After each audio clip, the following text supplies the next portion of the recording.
12 Media. We are always presented by our partners at Bet River Sportsbook. I am Joshua Perry. This is my guy, Christian Hackenberg. Just a couple washed up football guys talking about the Big Ten. Nothing to see here. How you doing, my friend? I'm good, brother. I am good. You ready to dive in? I mean, before we get into this, we were talking offline before we got started. And this Big Ten is going to get really interesting. It's going to be something we dive into for the show, but like we're super excited just to kind of take a look maybe forward a little bit and talk about how this thing might actually shape up. Yeah, I mean, it's going to be a bloodbath here for probably the next 3 to 5 weeks. And we've seen some surprises. We've seen some disappointments. We've got a few teams that we're not quite sure of yet. And I think these next 5 weeks is going to give us a lot of clarity in terms of who's for real, who's not, who's a pretender, and what it looks like moving forward for the big picture. So I'm excited for Big Ten football for the next 5 weeks. I kind of know what it feels like to be an SEC fan probably every year now. Right. I would make that assumption. You know, that's basically what it is right now. I think this might be the Big Ten East for sure. I think is the most competitive division in college football right now. But the Big Ten as a whole, you could say is it's going to be competitive. Like I think even some of the teams at the bottom can make a little bit of noise here. But let's recap what we saw in week 3, starting with the Friday night game. And I'll tell you right now, that game was on FS1, and we obviously with the Big Ten Network, that means it wasn't on our network, but we did a show afterward. And we were sitting there hoping and praying that game was not going to go into overtime because it was already a late kick. And there was a little action toward the end, but for a lot of that game, there was not a ton of action. But Maryland visiting Illinois, taking them down, it was 20-17. I'll say my comment off of that is Talia Tungavailoa is clutch. Like he didn't play necessarily well the whole game, but they came up with a couple of big drives late. He's a difference maker, man. Yeah, I think he's been probably the biggest shining light in that program for the past 2 years. And I think it's good. Like, that's why I always go to quarterbacks when I talk about teams and programs and things like that, because they have so much control over the messaging and recruiting. They have so much control over so many things that you don't even realize. And I think that's good for Maryland right now to have him there and playing how he's playing. It's going to be dangerous moving forward for the next 3-4 years for that team. It's going to be someone they can build around. Totally agree with that. Taking a look at this next one, we've got Michigan State that visited Miami, and this was a blowout. This is one of the games that we're going to recap in depth. Score of that one, 38-17. We had Nebraska playing Oklahoma, a historic rivalry game there. Nebraska kept it close. They played them tough, but they eventually lost score of that one, 23-16. We had Iowa hosting Kent State. They won that 30-7. Not a lot to see there. Indiana hosting Cincinnati, which is a game we're going to get into. Score there 24 for Indiana, 38 for Cincinnati. Cincinnati running away with that one. Ohio State hosted Tulsa, and we'll talk about OSU in the second segment, I guess, after we get done with the recaps of this, just to kind of parse out what's going on. But they ended up winning 41-20. Wasn't a good enough win for a lot of people in Columbus.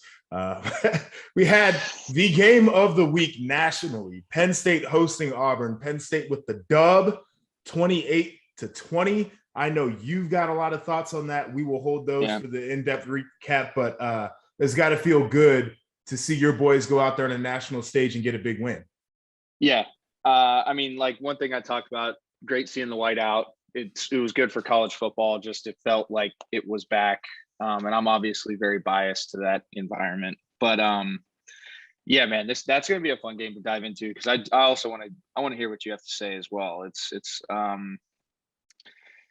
I have a lot of positives, I think, to build on. And I think my prediction of that whole like Joe Moorhead, Trace McSorley, Sean Clifford, and Mike Yursich thing is kind of it showed a little bit there. So I'm excited about it. No, I'm definitely excited too.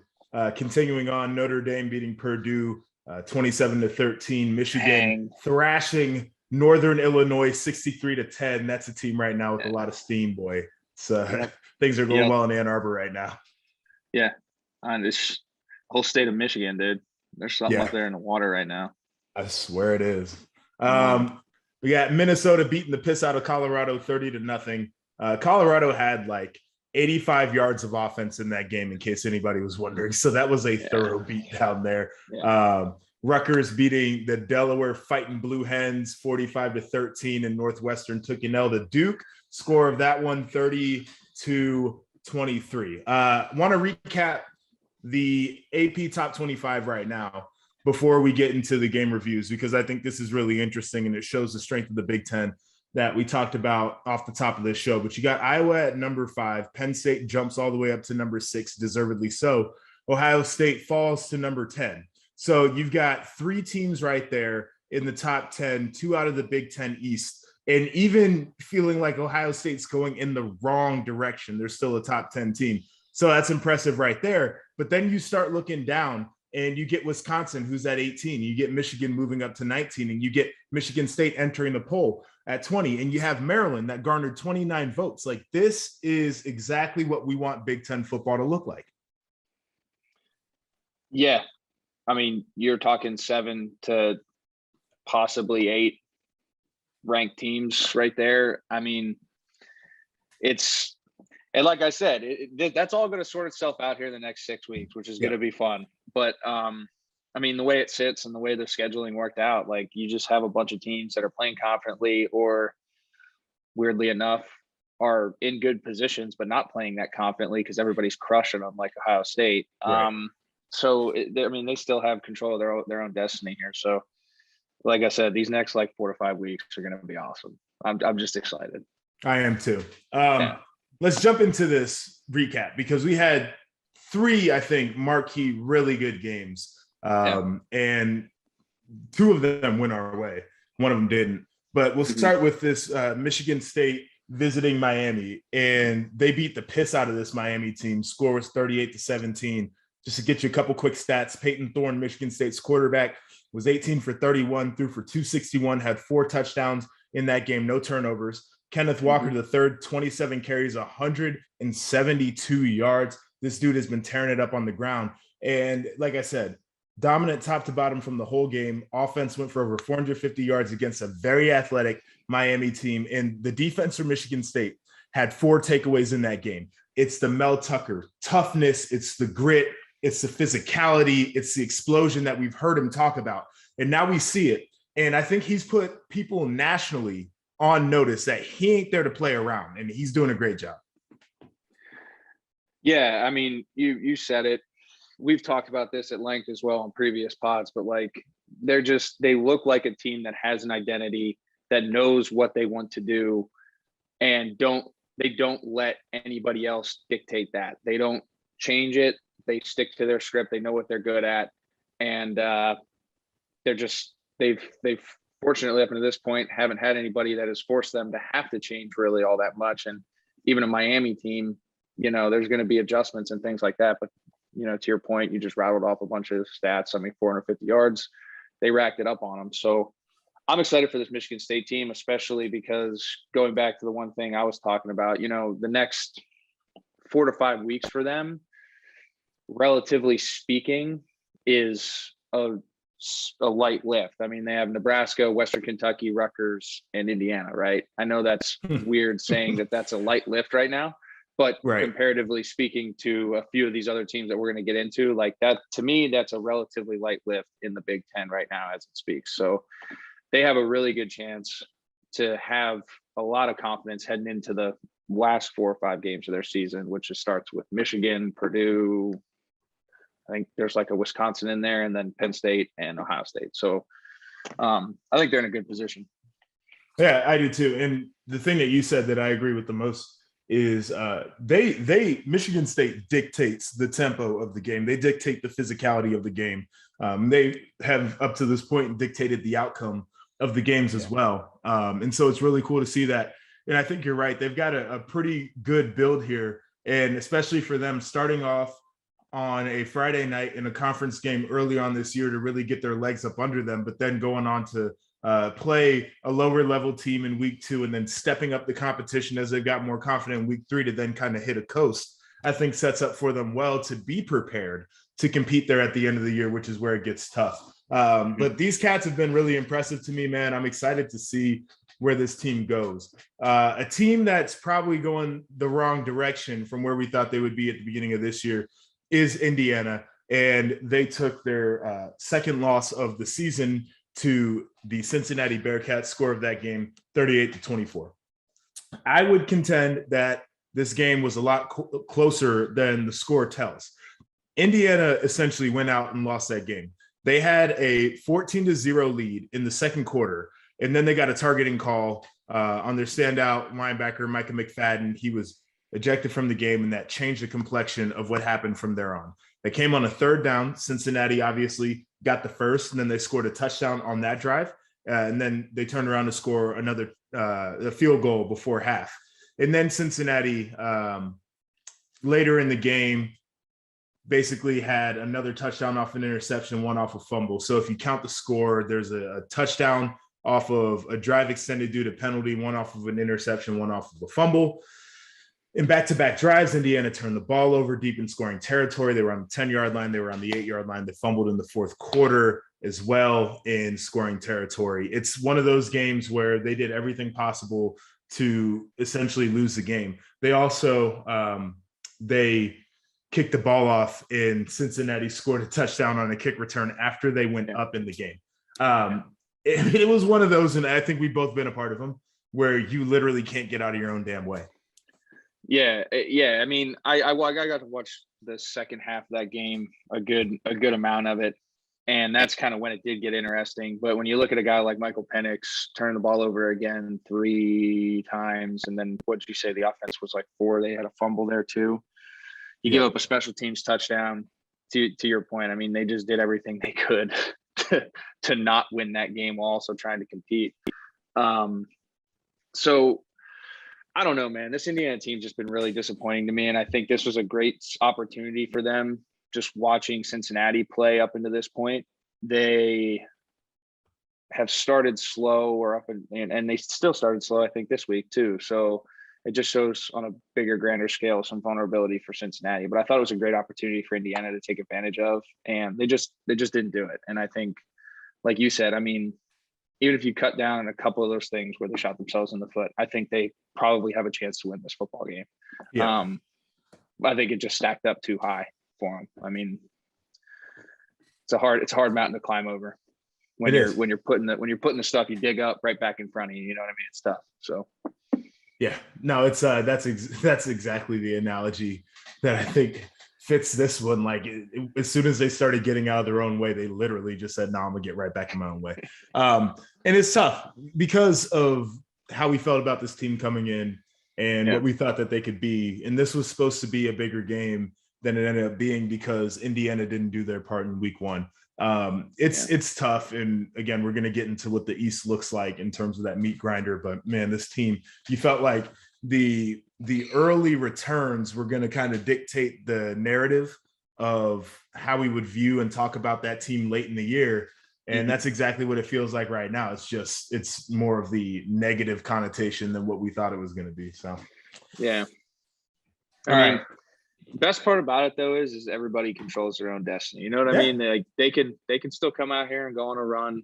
They could. And that's what I love about college football. And I think when you watch it, just top to bottom, like people are beating everybody. It's not like there's like this thing where you can look at it and be like, oh, they had this win or they struggled with this team and now they're gonna like. Dudes are giving everybody freaking dog fights, and you know we'll just see. As long as they just stick to the script and keep fighting, you know they'll be all right. I totally agree with that. All right, so this one is the one obviously I want to hear your thoughts on the most. Penn State 28, Auburn 20. It was a Big Ten versus SEC. The guys from down south coming up to the north, even though it's still in September and it's not that cold. They're for a whiteout, which is, again, I've said it before, for what I've seen in college football, the craziest environment you could get into. I just felt like Penn State showed a ton in this game. And it's not like I had doubts about what they'd be able to show, but they literally showed it all. Clifford looked as good as we've seen, 28 for 32, 280 yards, 2 touchdowns and a pick that I really don't believe was his fault. He was kind of getting hit as he threw it. It was one of those situations. Defense was freaking phenomenal. Came up huge in a ton of situations. Big fumble recovery made Bo Nix and those wide receivers look very average, as Auburn only had 185 throwing the ball. Thinking names like Brandon Smith and Jesse Luketa and Jaquan Brisker and Joey Porter and PJ Mustipher and all those guys on that defense, like they are a bunch of ballers. I know you've probably got some deeper thoughts than that, but I was very, very impressed. Yeah, I think this game could have gotten even more out of hand in Penn State's favor. It's something that you and I talked about too. I mean, Brandon Smith had that pick six. That was just, I mean, hey, I got to give the guy a shout out. He grew up in the county right next to me. He's a Louisa County kid. I grew up in Savannah County. Man amongst boys. I think he's playing really well. Yeah. I'm real excited for his future. But anyway, that was a golden opportunity to extend it. One thing, the refs really didn't help him out all that much. That with the whole, I don't even understand how that was an intentional grounding in the first place. But you go there. And they did a bad job. It was bad, and the weird thing is historically, in those whiteout games, there's been some sketchy things that happen, and I don't know what it is. It's just, I'm not going to dive deep into that, but the whiteout probably gets in their head too. Yeah, it probably does. I mean, it's like, so it's just weird how some of that stuff happens. But I mean, I think starting off, Clifford, fantastic. I was hard on him earlier in the year. We both were. Yeah, I mean, I think he has had it, but he's a guy who's third year now playing, started pretty much all 3 years, but had some up and downs, got punched in the mouth. And the one thing that I've seen with Penn State, and I think Coach Franklin hit on it, what was that, last year, 2 years ago, about being good and being elite. He's kind of been towing that line. And I think this year, this team, the way it sets up defensively, offensively, it's kind of been like, all right, can Cliff drive that ship? Can they have that guy pulling the trigger that can drive that ship offensively and be who they need to be in the big moments? And he proved it now. Yeah. On a huge stage. So super happy for him, super proud of him. And like I said, I think there's a lot more left in that tank too, between Yursich and Cliff and the whole offensive crew. I think there's a lot left. They left some plays on the table. They kind of got cute in some ways. I think they're still trying to figure out identity, what they can do consistently and then build off of it, but it works. You know what I mean? So. All right. So I literally used the phrase when I was watching that game in the green room, Penn State's getting a little too cute out here. Yeah. Like that's exactly what some of it looked like. And I understand why, because you got to take the chances in the big game. Mm-hmm. But also when you're in control and everything's working, you tend to want to not get too cute. But he is a guy that we're both hard on in terms of Clifford, and he rose up to the occasion for sure. Want to ask you, if you had to play against those guys that Penn State has on defense, I mean, what do you think your chances would be? Because that defense looks like it's for real right now. Yeah, I mean, personally, I would love that opportunity. I mean, you're sitting here talking though as part of a defense that I went and played against that was probably similar, if not more talented, that you were. Yeah, these guys are pretty damn talented too, though. I know they're good, but but yeah, I mean, I'd be excited. I'm, hey man, it takes a village when it comes to winning those big games, and like defensively, Penn State's in a really good position, like I was saying, and now like I just think the offense needs to keep staying on that trajectory where they're at, where they're going to keep getting better, and building into the meat of that schedule. Because we look at it, like I said, I mean, they got Iowa in 2 weeks, they got Villanova, Indiana, and then Iowa, I think 3 weeks. So, they got a chance to knock out two of the big boys in the West in the regular season. So I just think they're building the right way. Excited for them. Moral of the story. It was a great game. Yeah, no, I'm excited too. And I think this is exactly what James Franklin has been trying to build into for a little while now, where, he wants to be the lead dog in the Big Ten. It's what every coach wants to be, but he's been pretty vocal about his team taking the next step.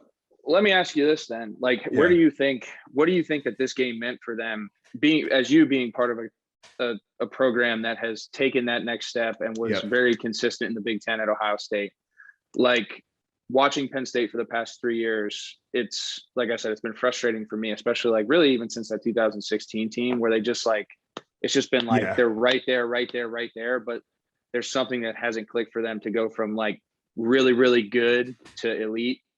Like, do you think that this was a moment? What do you see in this team comparatively speaking from your experiences? Yeah, I think this is a moment, and it's for two reasons. Is number one, this team had 2 big games already this year, and they've been able to get tough, gritty wins that show what their team is made of. None of it was easy in either one of the games. Like you said, in this one, they had a bunch of stuff go against them, officiating, and they had some moments where they probably could have come up with plays that they didn't get, all those different things. And yet they were still able to come up with the big plays when they needed to. And I think that is confirmation to a team that they could do it. And this is the second time this year that they've done it, because they had to do it in week 1 against Wisconsin. So I think that's something you can really build on. But here's the other thing that I think really works in their favor right now is you knocked out Wisconsin, who is one of the leaders in the West. And you're looking around right now at Ohio State, who has been your big foe in the East. And you feel like you have a chance if there's a year to really challenge them and to take a hold of the East, this is the year because of all of the different issues that you're watching in Columbus.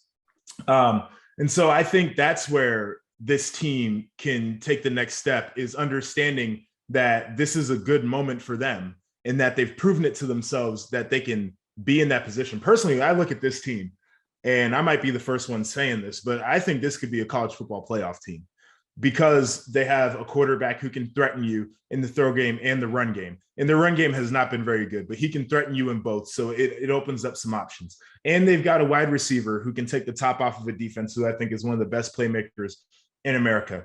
And they've got a defense that I think is as good as anything that we've seen this year.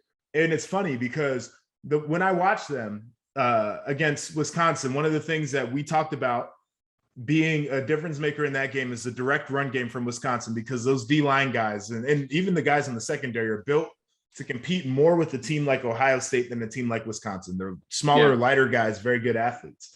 But when they needed to come up with the big stops in the run game, they came up with them.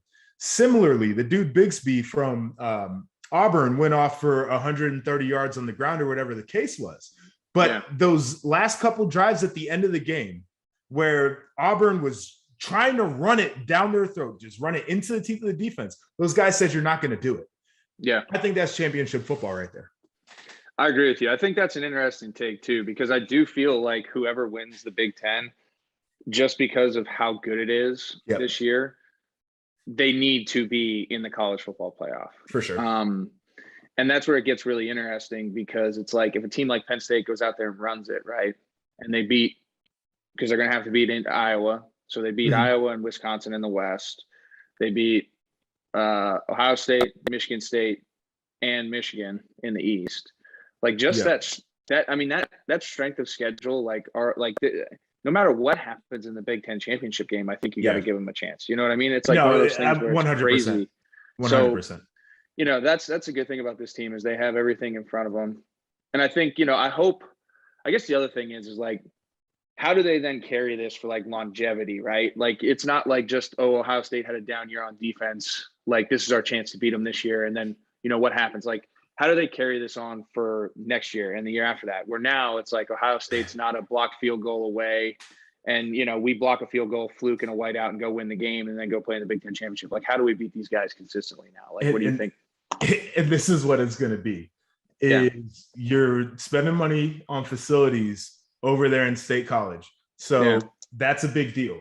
But you can take the victories, the results on the field, and you can use that as currency in recruiting. And you can do the exact opposite for Ohio State as well. And some people don't like negative recruiting. I don't care. Like, you got to win the recruiting battles however you can win them. So you could say to a defender that would keep that standard of defense that Penn State currently has, are you trying to go to a defense where they can't get it figured out and they're giving up a bunch of passing yards to a team like Tulsa? Or do you want to come here where Bo Nix and this Auburn offense that was statistically the number 1 offense in the country at the time we played the game, they come in, they only throw for 185 yards. What defense do you want to play for? If you are on offense, you can say, do you want to be the next guy up? when Jahan Dotson's gone, do you want to be a part of this offense where you can be the spotlight guy? Ohio State's got 7 guys in their wide receiver room. Come here, be our guy. And I think that's the difference, is you have to match the results on the field with how you're recruiting the kids too. And I think that becomes an opportunity as well. Right. That's an interesting take, man. I appreciate that. Oh, no doubt. Let me tell you about our sponsors over at BetRivers Sportsbook. If you haven't signed up yet, BetRivers is offering a $250 match bonus for your first deposit. But what sets them apart from everyone else is that they require just one playthrough to turn that bonus into cash money. With their new Rush Pay instant approval, withdrawals are not only fast, they are safe, secure, and reliable. Go to betrivers.com today or download the BetRivers iOS app. Must be 21 years or older. Gambling problem? Call 1-800-GAMBLER. All right, let's jump into some big thoughts here. We'll start this one off with Nebraska. I think they deserve some credit for their performance against Oklahoma. I know you didn't get to see a ton of that game. They kept it close. I think had they made some plays in the kicking game, they probably would have won that. We talked about this Nebraska team as a team that was going to be in the basement of the West. I think right now they're really trying to build into something, whether they're rallying around Scott Frost or something's just clicking in that locker room. You have a feeling that they're trying to take these steps forward. So I'm curious to see what this team looks like in the coming weeks.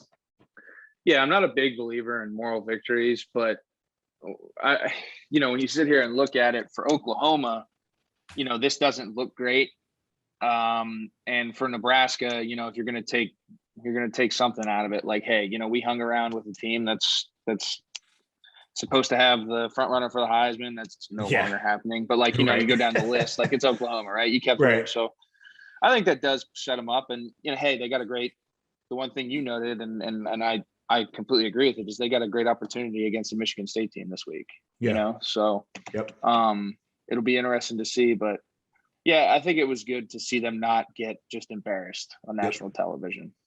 I agree. Starting where they started, it was good for that. I think it's this was supposed to be, like a 30-point game or whatever the case was. They far exceeded expectations. And I'll say 2 things for me happened in that game. Is number one, my expectations for Nebraska have been changing. I think they are a better team than they were at the beginning of the year. But number 2, just in the national picture, Oklahoma is a hype machine in a lot of ways. I don't think they've been overly impressive. And I also think Spencer Rattler is a very good player. and this is not me just reacting off of this game, but I never thought he was as good as everybody made him out to be. And I think that was shown through the way that Nebraska was able to cause them some issues on Saturday. Like if you're the Heisman front runner, like you can't go out there and look that way against the Nebraska defense that's given up some points in the past. Yeah. I mean, we talked about this on Saturday night. Like, I think even if Oklahoma wins the Big 12 and a team like Penn State runs the table in the Big 10, and then let's say a team like Oregon or UCLA goes out, well, I mean, not UCLA anymore, but a team like Oregon goes out and wins the Pac-12, straight up, decisively, I don't even think an undefeated Oklahoma team makes it to the college football playoff this year. They don't belong in there. That conference is so down, it's not even funny. I mean, the Pac-12 I think is pretty down too, but I think there's also a few teams in there that can compete, and you like the players and you like the rosters and everything. I look at that conference, and you like Oklahoma, obviously, but outside of that, I mean, you like Iowa State. But they've disappointed too, Yeah, I mean, the shine fell off when they lost to their rival early on in the year. That conference is so down, man. I agree with you 100% on crazy. That. Next question for you: what do we do with Ohio State right now? If you are a guy in that building and you've got problems to fix, what are you doing? That's the blessing and the curse of being Ohio State in the Big Ten the past 10 years, right? Yep. The blessing and the curse of it is to what you were touching on earlier from a recruiting standpoint. Everyone wants to come there. You have depth. You never rebuild. You always reload. There's a certain expectation, and sometimes those expectations just become so big that no matter what, you're never gonna touch them.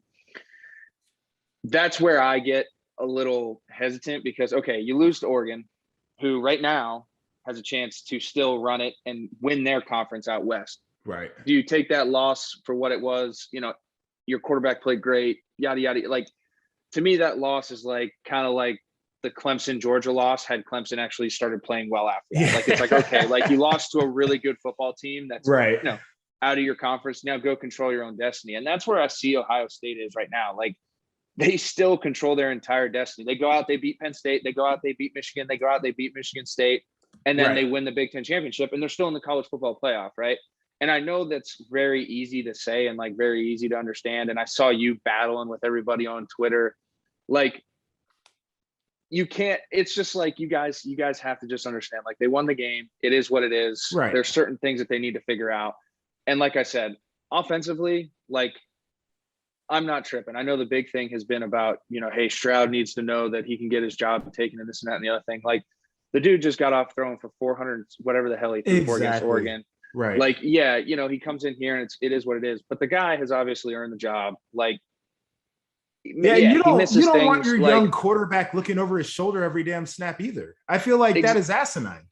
And that's the hardest thing. And like, there is good in competition and there is good in being pushed, but there is also that fine line of like you were saying, mentally, like, how do you keep him in a good place? He's a young guy. He hasn't played a lot of ball yet.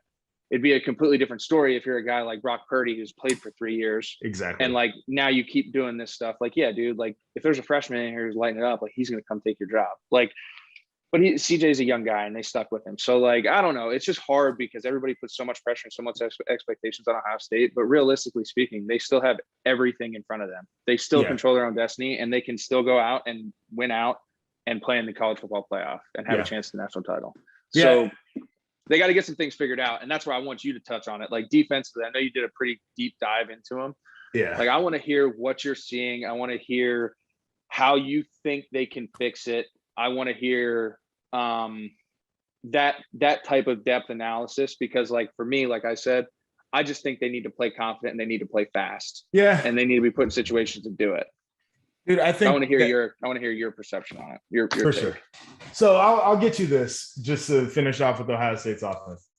Folks are like mad that CJ threw for a $185 this last game or whatever it was. It wasn't a very good yardage total, but nobody watches the tape like how we watch the tape. And Tulsa came out there. Their game plan was, our safeties are going to be standing at basically like 22 yards, and they're not taking a step toward the line of scrimmage, period, because they just weren't going to get beat deep. And they played a 3-3-5 stack. So they said, we're going to drop 8 into coverage every single play. And so what Ohio State did instead was they said, we're going to run for 380 instead of, you know, trying to force the ball through the air.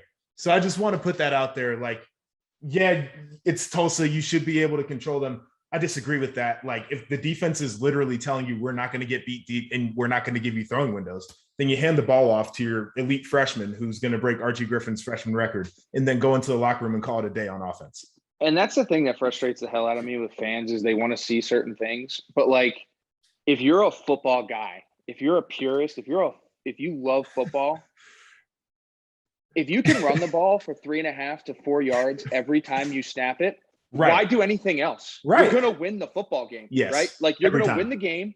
You're going to turn around, hand it off 3 times in a row. It's going to be a first down. Yeah. You're going to control the clock. Like, so like that thought process of like, hey man, like, God, I wish we threw for 350. Like, dude, you ran for freaking 350. Like, that's even more impressive. So like, just love the game, man. Those coaches get paid to do it, and you can't stuff a square peg into a round hole. It's like anything. If you do that, you're going to get kicked in the nuts. And that's the other thing. Like, you end up going off script and you try to force something that's not there, and then everybody sucks, and then people are even more.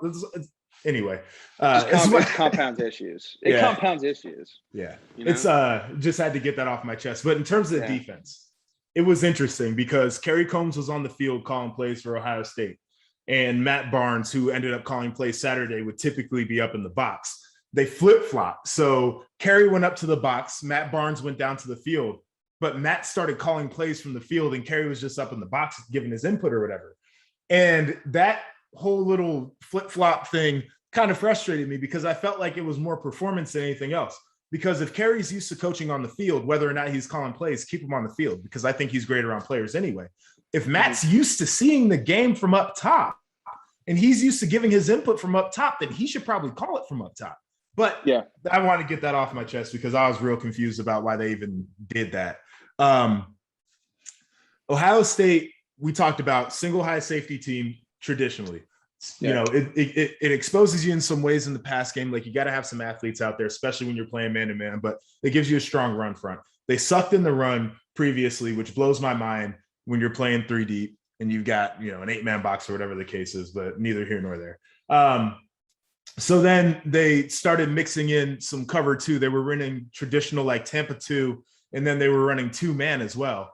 And all of a sudden now they can run Tampa 2 in 2-man as a changeup and hold a team to 85 yards, but then they get beat for 400 yards through the air. Like, tell me what's going on here. Like, isn't that supposed to help you when you flip-flop it like that? In theory, you know, you're giving your corners a little bit of relief. It puts some stress on those guys in the back end. The linebackers got to run. I get it, but if you got a good 4-man rush, you should be able to get the ball out quick, and it's supposed to be a little bit challenging in some of those looks. It's so here's where I'll put the bow on it. It is a bad unit right now. I think it's a unit with really good players, though. They don't play fast. I don't think they play aggressive. I don't think they play with confidence. I'm not exactly sure they understand what they're supposed to be doing top to bottom. The directive from the front of the room needs to be made crystal clear in terms of what the expectation is for coverage, for the pass rush, for the run fits, all of that. And I think once clear expectations are made, the defense can take another step forward. But until then, I think it's going to continue to be a mess. Yeah, and that's interesting, man, because, I mean, I don't know if you can speak to this, but I know I can speak to it, at least offensively. Like, when you go through 3 weeks of just like up and down and not really knowing what to do, like, it's hard to find an identity then. It is. You know what I mean? Like, that's the shit that you got to hash out in spring ball and in the early days of training camp. You know what I mean? Like, that's the stuff that needs to be hashed out then. Right. And that's where I think they have the biggest challenge moving forward as a program throughout the rest of the season is how can they just mitigate damage, like damage control defensively, and then keep developing offensively to be able to go score points and just be good enough on that side of the football to be able to put them in situations to win games. I think that's what they have to do. I think that's what they're going to be. That's what they're going to have to be if they feel like they want to make a run at the CFP at this point. Is your offense is going to have to outscore people, and defensively you're going to have to just come up with a couple of stops when you really need them. But I don't have a lot of hope, which is a shame, because I like all the guys who are coaching on that side of the ball. I think they're wonderful people. I think they're smart people. I think they've done a really good job of recruiting players. It's just like there's something in there that's not working right now, and it's a mess. Right. It's tough. So I'll end you off this segment with this one. You had some thoughts about the East. The East to me is a meat grinder. We got obviously Penn State at the top right now. You got Michigan State. We talked about Ohio State. Even a Rutgers and a Maryland are teams that can kind of challenge you in some ways, man. What are you seeing over there? Yeah, I think it's just like I said, the next 3 to 4 to 6 weeks is just going to be a complete buzzsaw.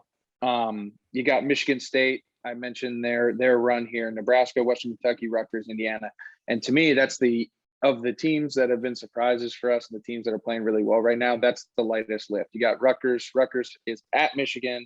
Then they host Ohio State and Michigan State. Yeah, they're going to be beat up. So Rutgers is about to find out if they're for real or not. Right. Like Maryland, they got Kent State. Then they host Iowa State. And then they then they host Iowa. Then they go to Ohio State. So, Maryland, keep it up with Kent State this week, but then you got Iowa and you got Ohio State. But I actually find that Maryland-Iowa game pretty interesting for a lot of the reasons that we talked about, with Iowa not being able to win track meets. Yep. If Maryland can survive Kent State and Tua can come in there and play well and they can be explosive offensively, I think that's going to see if Iowa's for real. Well, that'll be a good game breakdown for the next show there, because I want to dive into that. Yeah, that's going to be really interesting. And then, like I said, Penn State's got the meat of the schedule, and then basically whoever survives that is going to play each other at the end of the year. And that's where I feel bad about the West too. And I'm sorry if I'm getting long-winded. You can cut me off whenever. No, keep going. But like Iowa, to me, Iowa controls their own destiny in the West. If Iowa can come out here, beat a Penn State in the East and go from there, like they control their own destiny in the West. I just, like I said, I find it really interesting how much of a difference there is in the West to East for me. And the East is really going to sort things out. The West, I think it's going to be interesting. Who do you got winning the West right now as we speak? Like, that's the one thing I want to ask you about. Yeah, it's a good question, man. I mean, if I had to pick, and I feel like this is a dumb pick because I cannot trust the offense, but I'd have to pick Iowa because I really do think that their defense is that good. Their offense gives me heartburn sometimes watching them, though, because they're so lethargic, and it's like they are really, it's a throwback of an offense. It's like they'll really just take their time. And they had one drive against who'd they play? Kent State Golden Flashes last week. That was like 90-yard drive, just methodically like down 12 minutes. Yes. Or something ridiculous like that. Yeah. I'm like, bro, what is going on? But that's what they are. I don't, and we'll get into this one in the next segment. I don't like Wisconsin. Minnesota, if they can pull things together in their passing game, becomes an interesting team to me. Do you think Iowa can beat Penn State like this week? If they were to play this week right now, based upon what you've seen from both teams, do you think Iowa can beat Penn State? That's a good question. No, I think Penn State's defense is good enough to take the ball away as much as Iowa's defense might try to take the ball away. And you feel like there's a little bit more opportunity when you got firepower like Penn State does. I think Penn State's defense is going to be an equalizer this year, especially when they get to a game like in Iowa where Iowa's going to try to steal the ball away. I think Penn State's defense can do the exact same thing to them. Yeah, like I said, man, but like that's just like those are the things that we get to look forward to for the next 5 to 6 weeks within the Big Ten. And that's great, right? Now as fans, like as players, we'd be sweating bullets right now. Like I'd just be sitting there like, damn, dude, like, all right, bro, how am I gonna rehab? How am I gonna make sure that I'm staying focused? Bro, on just this don't game look down the schedule, man. It should like, mess you up every time. There, like you're just sitting there like, oh my gosh. Yep. And now like as a fan, it's great because we can do these things. But like I said, I think it's gonna be an interesting time period, and it's going to be the most exciting time period for this conference because it's going to separate the men from the boys. And I think the men from this conference can go out and play with anybody. I agree 100% with that statement. 100% I agree with. All right, let's jump into this last segment. We got the week 4 previews. We got a few games up here. We got some conference games, so I definitely want to jump into those. So we got one big out of conference game. It's Notre Dame versus Wisconsin. This one's at Soldier Field. It's a Fox Big Noon game. Wisconsin's actually favored in this one by 5.5 points. The over-under is 46.5. I'm going to say this, and then I'll let you go on whatever you got to say. Wisconsin and Notre Dame, 2 really good defenses. Notre Dame's offense got a little something, but they've showed they've got flaws. I would take the under on this one, but I don't trust Wisconsin's offense to move the damn football at all, period. Yeah. Yeah, the under for sure. Well, yeah, the under for sure, probably. The only thing is I think Notre Dame offensively, and it's hard to say it, but watching them against like a Florida State, which is an athletic team at the end of the day, whether they play great or not, they got some athletes down there that can run around. They put up some points in that game. This game doesn't really excite me. It sucks. Like you got 2 teams who have a lot of expectations, but it just doesn't, like, I'd stay away from it betting wise personally. That's just me. But the game also just doesn't really excite me. Like it's not like I just, unless someone comes out and just plays really, really well. That's the only good thing about this game is it could, like, if Wisconsin comes out and plays fantastic, or if Notre Dame comes out and plays fantastic, like then you sit there and you go, okay, one of these guys is for real, but other than that, like this game just doesn't do anything for me. Well, I will say Probably going to see a lot of really good defense in this one because I do think both of them have. Then Notre Dame's got some athletes on that side of the ball, but Wisconsin's just got a solid defense. Their two safeties are players. Yeah, Notre Dame's two safeties are football players, dude. I was watching them last week, and it's wild. Number 14, I can't remember a dude's name. He's the best. He's the top 5. Yeah. He's long as hell, can run. Bro, and watching him get from literal sideline to sideline. You remember watching Isaiah Simmons for Clemson?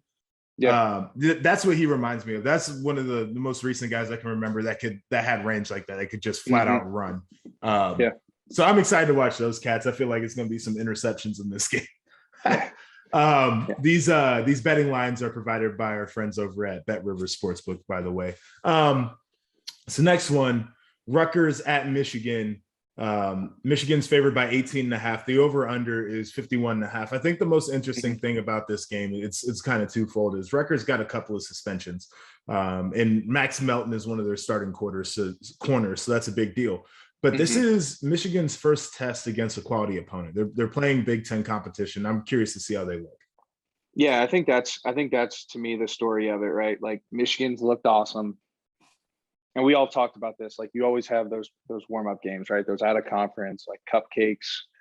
And usually you see teams, what you want to see is what Michigan has done up until this point, right? Then, most years you have teams struggle with 2 or 3 of them, and then there's always those question marks, right?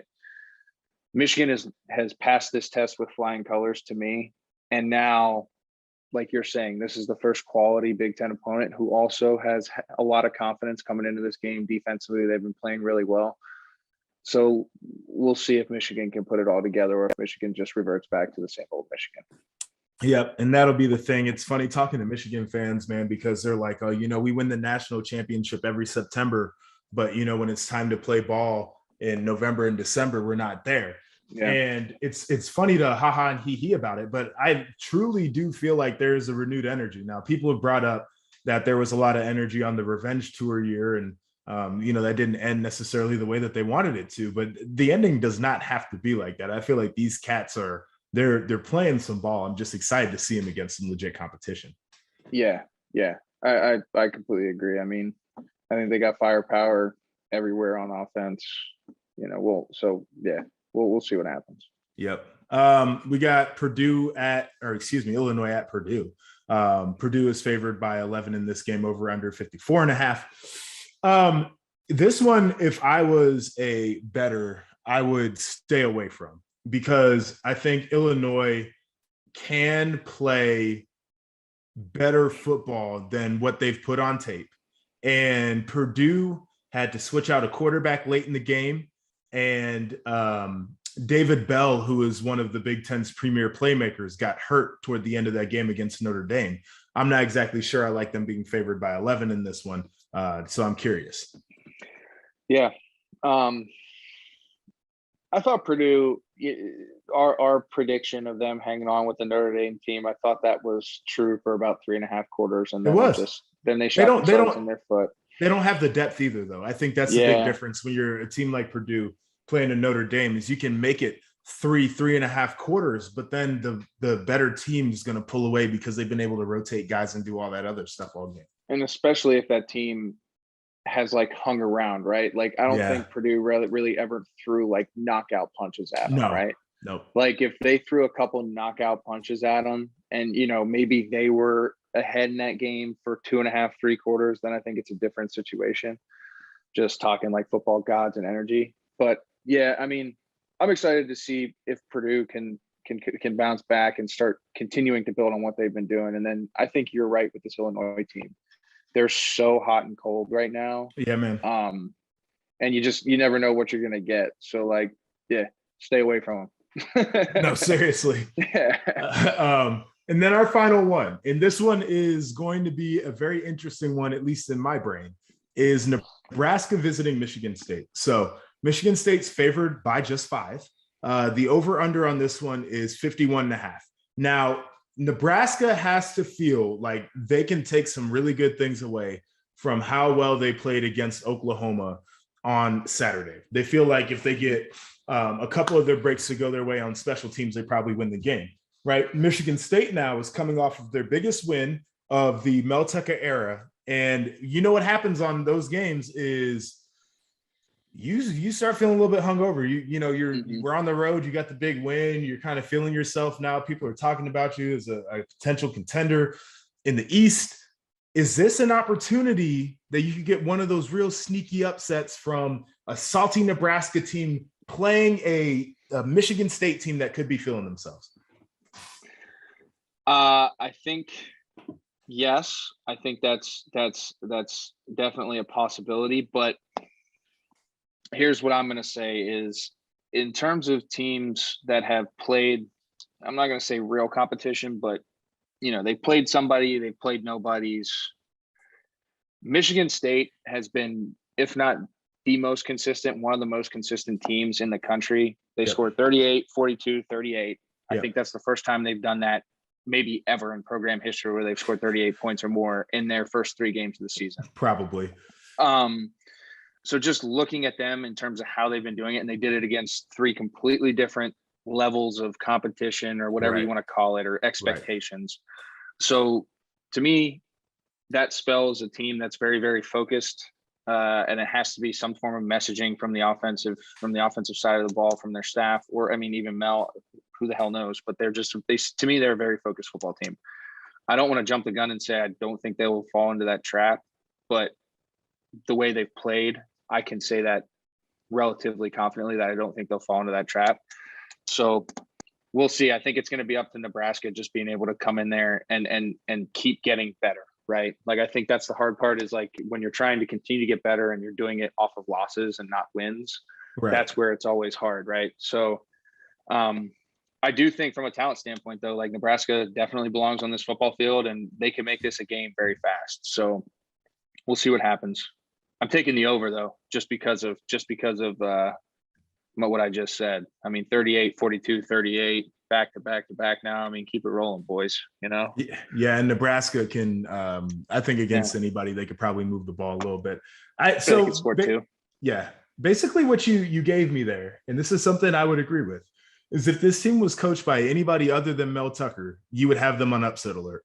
But since Mel Tucker knows how to get his guys' mind right, you're not necessarily worried about it.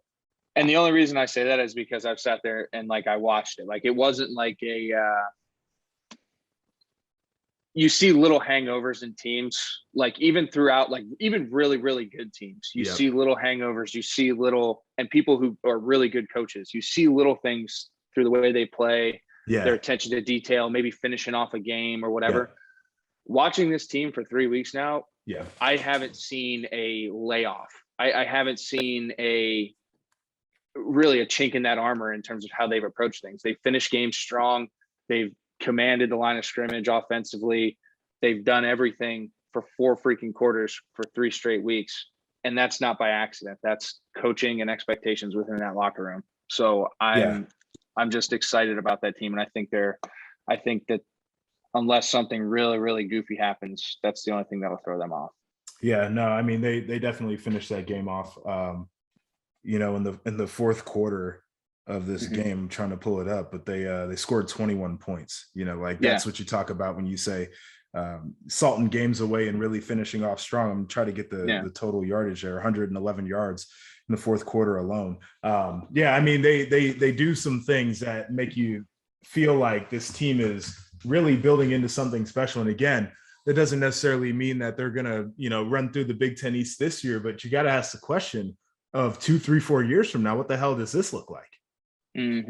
I think that's the unique part about the whole Big Ten is you have 3 or 4 programs right now who are sitting on both sides of the conference, who are sitting on great coaching staffs, who built successful programs at other places or at the same place in the case of Rutgers. And you see why they were able to do all of those things so far into this young season. You see why, the way the teams have played, their attention to detail, all these other things that have been different from the people that were there before them. Now it's who can hang on, who can stay consistent with it, and who can do it week in, week out for not just this year, but like you said, for the next 3 or 4 years. I think it's going to be really interesting to see how that makes the whole Big Ten look as a conference top to bottom. For sure. All right, Hack, I feel like this is a pretty good one. What do you say we do it again next week? Hey, we're locked in. Might as well, right? Might as well keep it going. Don't have much of a choice here, do we? I don't think that's optional. Well, this is JP and Hack Show, part of the Field 12 Media Network. Season 1, Episode 5, presented by our partners over at Bet River Sportsbook. Again, I'm Joshua Perry. This is my guy, Christian Hackenberg. We'll be back at you next week. Stay tuned.